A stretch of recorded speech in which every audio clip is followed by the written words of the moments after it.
YBP Gang, YBP Nation, YBP Boxing, YBP MMA. Coming at y'all with a last minute UFC Nashville full card fight prediction.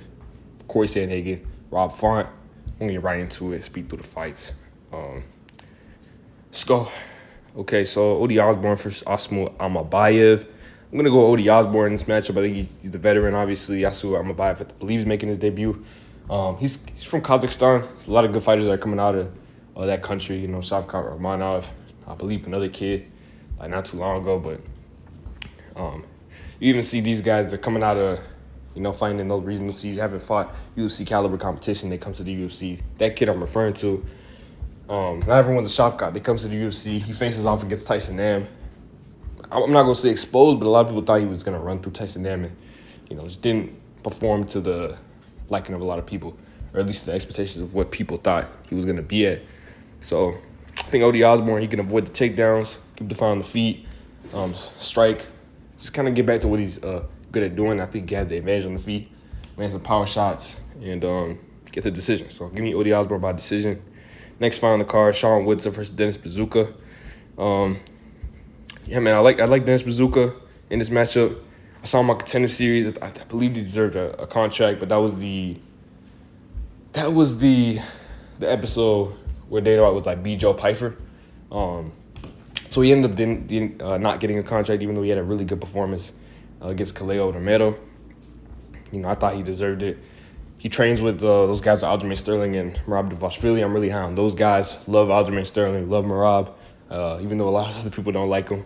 So more of a not a favoritism pick, but I do like those guys out of his camps. I think, he's another product out of those camps.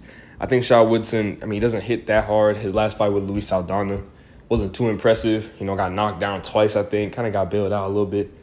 So with the illegal knee, I think he does have potential in the future. He's 6'2". He has a really crazy frame for featherweight, but I think Buzukja has this one, man. He has clean striking. He's going to be able to take down Woodson, I believe, grind him out.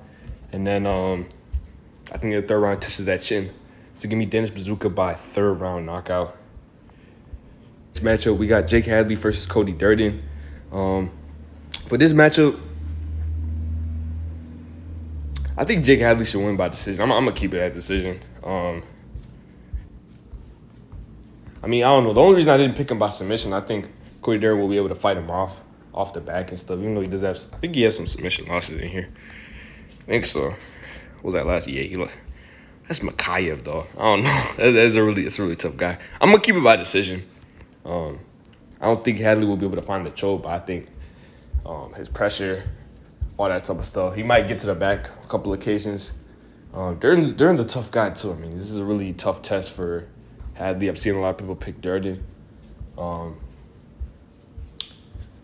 I think Hadley's I don't think he's not gonna run through Durden like a lot of people are saying. He might get a couple takedowns, but he's gonna face a lot of adversity in this matchup. And it'll be a close decision, maybe like a split decision victory for Jake Hadley, in my opinion. So, yeah, give me him by decision. Billy Q versus Damon Jackson. Actually, I'll change this to round 2. Billy Q versus Damon Jackson. I just think Billy Q's is levels ahead of, not levels, but there's levels to the chaos. I think Damon Jackson, he could turn this into a firefight, but I just think even if he does turn into a firefight, that's kind of where Billy Q thrives. A little biased here. I had him, was really strong. We felt really good about Billy Q going into the Edson Barbosa fight. He ended up getting knocked out, but I'm still sticking with him. I don't think Damon Jackson's all that good. We saw him step up in competition, gets knocked out by Dan Ige. Granted, that is Dan Ige, but I think it's another, in step down in competition. Well, he stepped down a little bit, but still, this is the upper echelon of, somewhat the upper echelon of featherweight. And I think it's a little he took a step into a realm he's not ready for, if that makes sense. So give me Billy Q by knockout in the second round. Yeah, I don't think the fight lasts all that long. I don't think it goes to the third. So next fight, Jeremiah Wells versus Carlston Harris.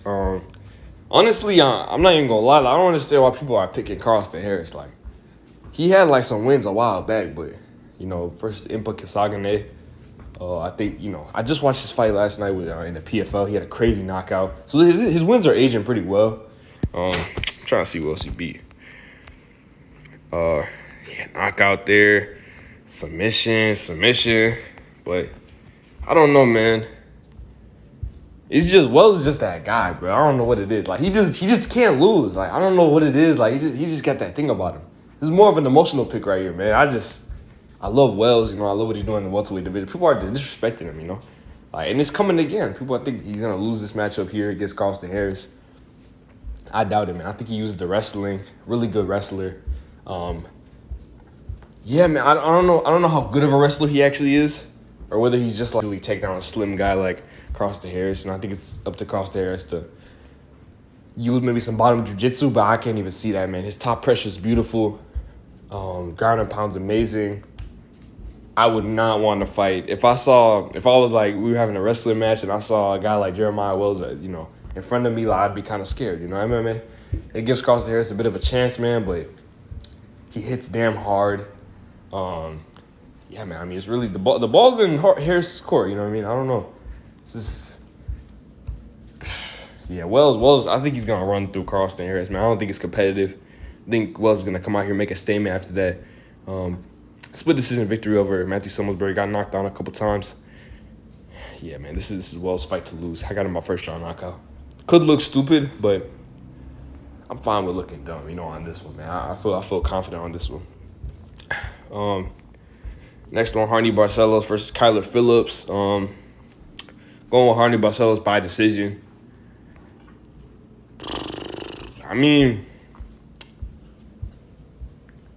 How do I explain this one? Like, I don't know. I just think, bro, people are sleeping on Harney Barcelos, man. I'm seeing, like, okay. I don't know, man. This is a tough one, actually. I don't know. Because Kyler Phillips is nice, man. He got the submissions, all that type of stuff. But also we have to take into account, the steroids. I'm hearing, like, he had a hiatus, bro, like, a long time. You've been out the sport, like, a year. He tested positive or something, so I don't even know. Yeah, man, I don't know. I'm going to just take my chance on Harney Barcelos, man. I think he ran into a tough guy in Umar Nurmagomedov. I picked him to beat Umar Nurmagomedov when I was watching tape for that fight.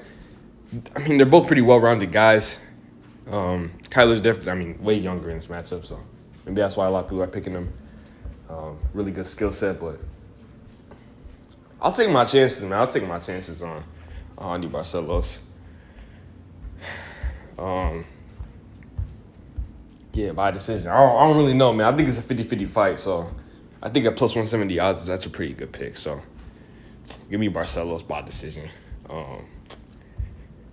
Yeah, low confidence for sure. Low confidence, but I think he'll pull something off. Ignacio Bahamondes versus Ludwig Klein. Probably one of the best knockouts I've seen in UFC history.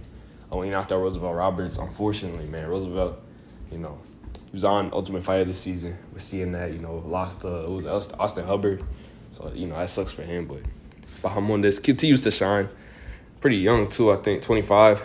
So, hey, man. Bright future for Ignacio Bahamondes. It's just not Ludwig Klein's time. I just don't think – there's no way he can win. Like, I don't know. It's just not too much of a path to victory for him. Bahamondes is just going to go out there, outstrike him, keep him at range. Just, I don't know. There's no pathway for Ludwig Klein to win, bro. Like, it's kind of dead for him. I'm not gonna lie. Like, this is one of my more confident picks on the fight, or on the entire card. So he's just that guy. Give me Bahamondes by knockout in round 2. Next fight here, Tanner Boser versus Alexa Camur. Going with Boser, round 1 knockout. Neither of these guys are all that good, but I like Boser. Boser's even in the loss to Ian Cutelaba, I thought he looked fine for the weight cut down. I wasn't too concerned, moving down to heavyweight. To light heavyweight from heavyweight, kind of loses that speed advantage that he had over a lot of the guys. But even here, he's a huge guy. So I saw him face to face. They're both pretty huge guys, but overall, Boser really shouldn't. If he loses this fight, yeah, I don't know, man. I mean, Camur's just not all that good, and he's on a 2-year hiatus. Something. All right, sorry about that. So yeah, he's on a two-year hiatus, I think, if I could check. Yeah, he been out for about like 2 years. I think with like surgery or something. That's what I had seen somewhere. So yeah, boys just come in here, overwhelm him, put some pressure on him, just land the big shots, and knock him out in round 1. You know, I think he gets it done. So give me Tanner Boser by round 1 knockout. See Gavin Tucker versus Diego Lopes. Going with Diego Lopes. I was really impressed with this fight versus almabayev. Another guy coming off of a big hiatus. I don't like choosing guys who are like out of the sport for a long time. It's a big reason why I picked John Jones to lose and Henry Cejudo to lose. You know, Cejudo lost. You know what I mean? I mean, also too, Aljamain Sterling was a really good opponent, but I think that hiatus, being out of the game for a long time, played a part into that too. You know, all the credit goes to Aljamain Sterling. Man. I think he's the greatest bantamweight of all time by far. And when he beats O'Malley, he's gonna be more set in stone. You know. But enough Aljo talk. Yeah, I don't like the matchup for Gavin Tucker. I think Diego Lopes can hang with him on the feet, and now on the ground, he's way like levels ahead. So, you know, Neely submitted Mavzar Evloev. A lot of other guys would tap to those strikes. Mavzar stayed in there, survived, and I mean, showed his grit, showed his why he's a future contender in that division. His his toughness, perseverance, staying in that fight with submission deep by Diego Lopes. So yeah, give me Diego Lopes. Oh, we're almost done. Okay. Dustin Jacoby versus Kennedy Nzechukwu. I got Kennedy Nzechukwu by actually give me submission. Second round submission. I do think Jacoby's probably gonna have the striking advantage here, but I think Kennedy's gonna be able to. Or Dustin's gonna have the striking advantage, but Kennedy might hit a little harder. Yeah, that's my big issue for kicking Kennedy, is that he can kind of he's kind of wild in there a little bit too. I don't know, and he kind of gasses out a little bit. He's very hittable too, chinny a little bit, but he has really good recovery. That Devin Clark win, I mean, yeah, I feel like some of these wins, man, it's like you're holding your breath a little bit, like like, you know what I'm saying? Like you can never be too sure with a Kennedy Nzechukwu fight, but he's always putting on banger fights, exciting fights. If this fight's anything like if it's not exciting, I think that kind of plays into Jacoby's world, you know, keep it at range, keep it striking. But, I mean, Kennedy want a lot of that to happen. It's going to be – but you can put him up against the fence. Maybe that's not the perfect analogy for it, but, you know, Kennedy on the front foot, you know, kicking, throwing hard, get him up against the clinch. I think he gets a submission, like whether it's a ninja choke, just something.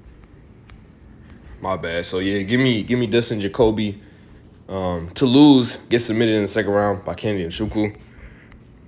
Co-main event, Tatiana Saurez versus Jessica Andrade. I was debating picking Jessica Andrade low-key because I feel like there's a big striking disadvantage between Jessica Andrade and Tatiana Saurez, and if Jessica could test that chin, you know what I mean? It's not good, but I ultimately couldn't do it, you know what I mean? I feel like when Jessica Andrade goes against bigger girls that she can't bully, and that can grapple, and that can take her down, and they have good submission skills, similar to the Erin Blanchfield fight. I think that's how this is how this fight's going to really look. Tatiana Suarez is going to take her down, grind her, use her size. Could even be in the first round, man. This could be, quite easy. Female Khabib, I think she does it again. I think she gets submission in round 2, though. So just fill out process, and then round 2, she comes out swinging, blazing, takedown, gets the job done. So give me Tatiana Suarez by second round submission. And then Cory Sandhagen versus Rob Font. Hey, man, death taxes and Cory Hansen. I'm off for death taxes and Cory Sandhagen by decision. Those 3 guarantees in life. You know what I mean? Three very big guarantees in life. Yeah, man, I mean, at least at this stage, I feel like this is a lock. I don't think he gets to finish against Rob Font, man. Rob Font's a little too tough for me. And Cory's just not a finisher at this point in his career, man. He's just which is not a bad thing. I don't think it's necessarily a detriment. I think it's just him he's kind of had this like skill overload at this point where he's learning to wrestle and learn to overall like expand his game. So with that kind of almost eliminated the finishing ability. If he can put it all together, then maybe you could see some finishes like later on. But I think he's still coming into his prime. I don't even think we've seen prime Cory yet. So maybe we see that statement made. Maybe we see that crazy moment put on display. But I don't think today's the day. They're both super tough. Both, I mean, don't hit the hardest, I guess. I mean, Font maybe hits pretty hard. But, I mean, prior to that point, he wasn't known as the hardest hitter. So I think some of that was just timing. In that matchup, they were throwing for the fences. Font and Yanez were. But, yeah, I just think this being a more technical battle, more measured battle.